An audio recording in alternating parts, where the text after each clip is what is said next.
Hello everybody, in today's video I'm going to be showing you how to solve the 3x3x2 cuboid. A lot of people don't know anything about cuboids and ask me which ones to start with, and this is definitely one that you should start with because it's very simple and it'll teach you the algorithms that are universal to all cuboids. What I mean by that is that whether it's a cuboid this small or a cuboid this big, which is the 6x6x7 and very complex, the algorithms are the same. They're just applied a little bit differently. So in a sense, these cubes are the same, but they're also different. And that's what you'll find with cuboids, is that they're all the same, but they act differently.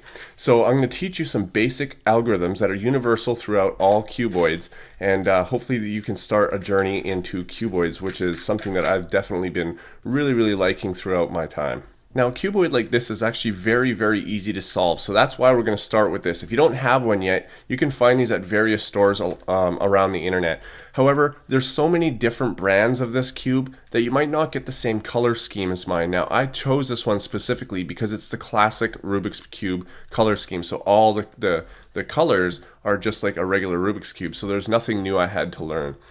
So keeping that in mind, I already know my color scheme. Now if yours is different, say if you had orange on the bottom and blue, if the orange covered this side and red covered here, just keep in mind of that, and I'm sure you'll be fine. So let's go ahead and scramble this thing up, and then I'll start showing you the algorithms. And the algorithms will also be in the description too, in case you want to come back to this without having to watch the entire video again.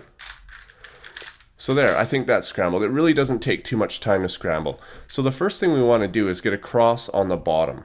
Okay, so here we have orange, and I know on the right of orange is blue. So here's the blue one here. So I can just turn this down. Now across from orange will be red. So let's move the red one over.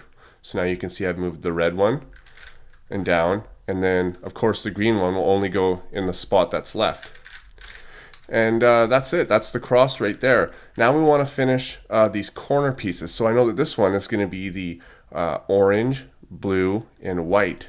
So here's the orange, blue, and white. Now you want to move it over top of where it's supposed to go. Okay, and I want you to perform this algorithm. Now when I say R, I mean all the way over. It would be like an R2, but I don't really have to say that because you can't do R, because this kind of cuboid doesn't allow 90-degree turns. You have to do 180. So again, you put the piece over top of where it needs to go, and you go R, U prime, R. And as you can see, it put it in. Now let's take a look. Usually I would take a look on top to see if there's any more white pieces, but there aren't, which means that they're in their spots. However, they're not in the right spots. These two need to be swapped. And so we do the same algorithm to bring it up, because all the algorithm does is switch these two pieces here. So this one needs to come out. So we do the algorithm again. R, U prime, R. And now it's out. Now we can move this over top of where it needs to go. And we do it again. R, U prime, R. And that brought this one out. So now we put this one over top of where it needs to go. And do it again. R, U prime, R. So now you're at this stage, you've got the first layer done. Okay, so those are algorithms. That one is an algorithm that can be used on a lot of different cuboids. However, when you start getting more complex, it starts to create parity, but we'll go over that in the future when we actually get to cubes that allow parity to happen. So what I want you to do now is scan around the cube and find headlights. And what I mean by headlights is like this, where there's two of the same color on one side. Now a lot of the time you might see a full bar that's complete and then all these are out. But if there's a bar, that's fine because they're still headlights. I'm going to show you what it looks like without any headlights. Now you can see on this case here that there are no headlights at all. And what you want to do is I'm going to show you this algorithm, and you can perform this on any single angle and it will create headlights somewhere else. So what you want to do is do this algorithm. R, U prime, R, U prime, D, R, U prime, R, U, R. Now if we look around the cube, we can see that it created headlights here. Now if this is how you ended up, like I did at the beginning, when you finished the first layer and you had headlights, you would do that algorithm with the headlights on the left, because what this algorithm actually does is it swaps these two corners here. Now on more complex cubes with more layers, it also creates a parity, but we don't have to worry about that yet. We'll deal with that in a future tutorial. So again, the headlights go on the left, and we're going to switch these two by doing that algorithm again.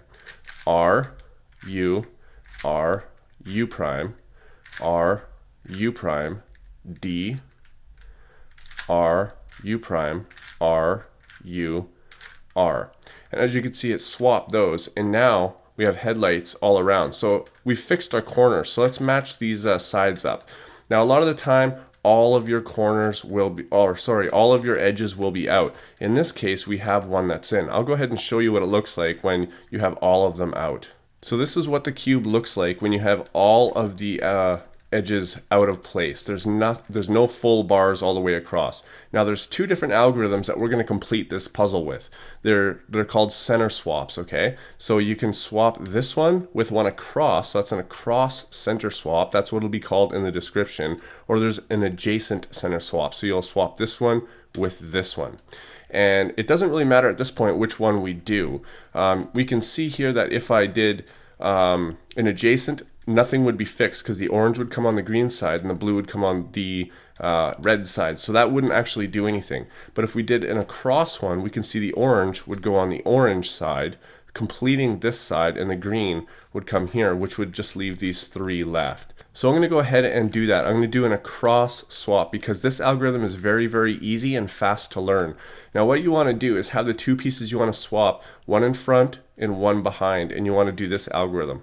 R, U2, R, U2, R. And that's it. Now you've completed this one block. We can go ahead and line everything up again. So now that you've got one block, what I want you to do is put that one block on the left. And when you have a full block and three that need to be rotated, I'm going to teach you a little trick. Now, when you have a full bar, put it on the left and do the across swap again. R, U2, R, U2, R. Now you can see that we've got one and two sides done. So let's go ahead and align those with the bottom layer again. Now you can see we just have an adjacent swap.